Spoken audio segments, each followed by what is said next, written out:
Let's talk about effective life and time management. You know, one of the things that's really important is I have been so bad at this. I have been so bad at this. I'm kind of like a reformed smoker. You know, once you quit smoking, you don't want anybody to smoke in the same time zone where you are. And where I am with this is that I teach a class about this at the Professional Development Center, and I don't want you to be stupid anymore, like I've been. I don't want you to make the mistakes that I've made. And so we're going to talk about some of those things and some of the latest research that is important about this. The questions we need to ask ourselves: are you a workaholic? And there's some late-breaking research out there about this, that if you're really serious about being an effective employee, you cannot take work home, because you're 33% less effective the next day if you take 2 hours of work home and actually work on it at home. So if you're trying to do a good job, do you see the problem? If we take work home, we're going to make sure we don't do as good a job as what we could do. And then your personal strategic plan, which is going to be the gist of what we're going to talk about tonight, and it's the final topic. So are we a workaholic? And some of the research shows this. Do we get up early regardless of what time you go to bed? You should check that box all the time. Do you eat lunch alone at your workplace? We eat lunch at our workplace. Why? So we can catch up.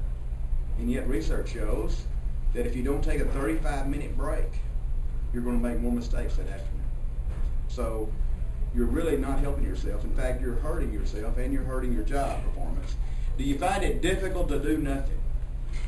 Now, normally, guys don't have a problem with this, do we?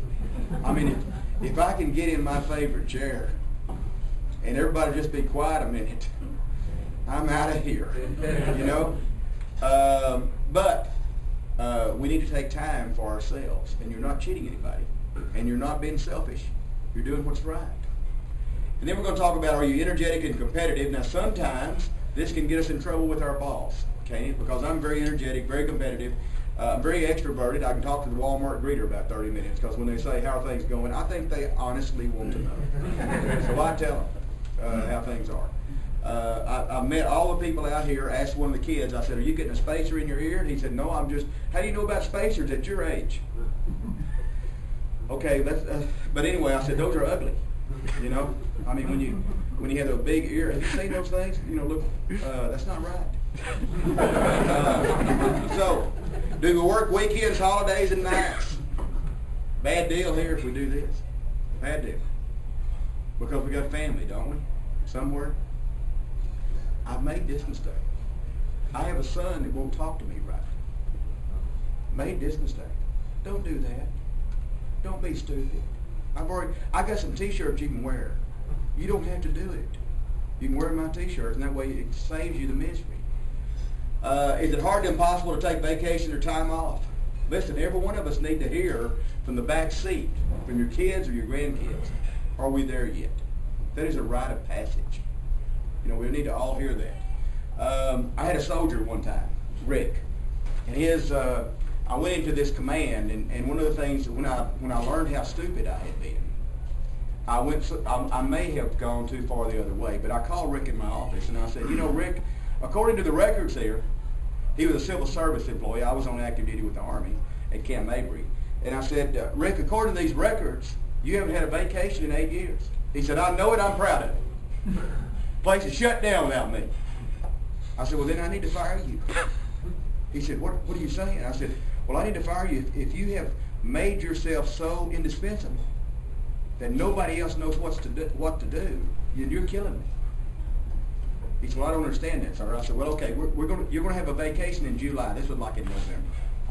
And Rick said, sir, listen, I know the regulations. You can't make me take a vacation. I said, you're absolutely right. He said, okay. I said, but I can make you miserable while you're here. And that I will take that on myself. I talked to his wife, to make a long story short. She was a school teacher down at Fredericksburg. They had a son that was 9 years old. I called. He was a great employee. I mean, one of the best people I'd ever seen. And so I called his wife and I asked her, I said, what would you do if you had 2 weeks off and some money?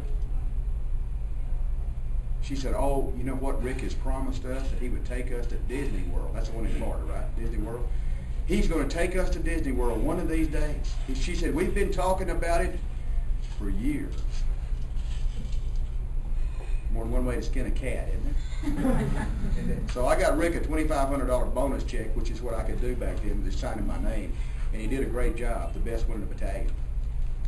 And so I called his wife, and I told her to come to Camp Mabry from Fredericksburg. We were going to do this the first week of June. Why? Because she was off from school. And so I had the General James at that time, stand up there. We called Rick to the front. We were doing awards and called him to the stage, you know, and Rick walked up there. I had the wife and the son hiding in the back. And I had a bunch of these big trees, you know what I'm saying? These big guys with those BDUs on, not like me. Like a guy in a white sweater. Had a bunch of those guys where the ladies behind you, they can't see a thing. But that's okay. No, I'm just kidding. So I had these guys hide her. And then when they called Rick up there, General James said, you know what? Lieutenant Colonel McGuire said, you've done such a great job. We got a $2,500 check here. And he has also told me that you're taking your family, and announced it to everybody, to Disney World in July. He said, what a great guy. Of course, he got a standing ovation from the people. I moved his wife and son. His wife comes up there and kisses him. Son comes up, and you know, they have those microphones on the stage. He said, Daddy, you're the greatest. Of course, he's still looking for me back there. And I'm hiding, which wasn't hard with those big guys. So he goes to Florida. His daddy stays with him. His daddy, you know, granddaddy, and grandmother keep the kid in their room. Rick falls back in love with his wife again. Isn't that weird how we fall in and out of that kind of situation? So he fell back in love with his wife again. He comes back and he tells me, he said, listen, that was really nice. I said, well, I knew it would be once I got you there. And about 2 weeks later, his daddy was down in Fredericksburg, about 82, 83 years old, dropped dead of a heart attack. Rick came in my office. Rick was about 6'3", 6'4", 240, you know, about my size. And he comes in there with tears in his eyes. Now, I'd never seen Rick cry. We'd been in some tight spots. Rick is not one of those people like that. He shut my door. And because he was crying, you know, and if you're really emotional like I am, the mold got real high. And I had a mold attack because he's crying and I'm crying. And I don't even know what he's crying about. I'm sad because if he's crying, something's wrong. You know what I'm saying? He said, my dad and I made up down in Florida. He said, we were estranged from each other. We weren't talking. We were not talking at all. He said, why do we have to drive over 1,000 miles to sit on a bench outside of where a mouse lives in order for us to talk to each other and both apologize?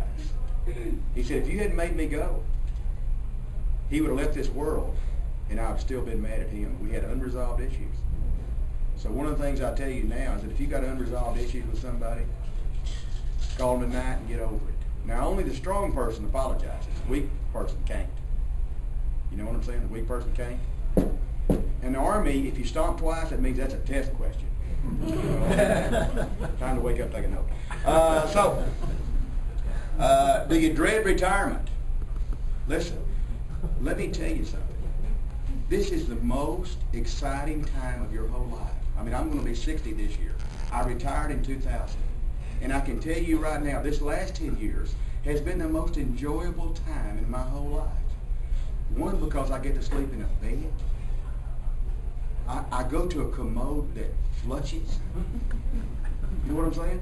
Now, you may not think that's big, but that's big if you've been in the Army for a while, because they're not big on running water a lot of times.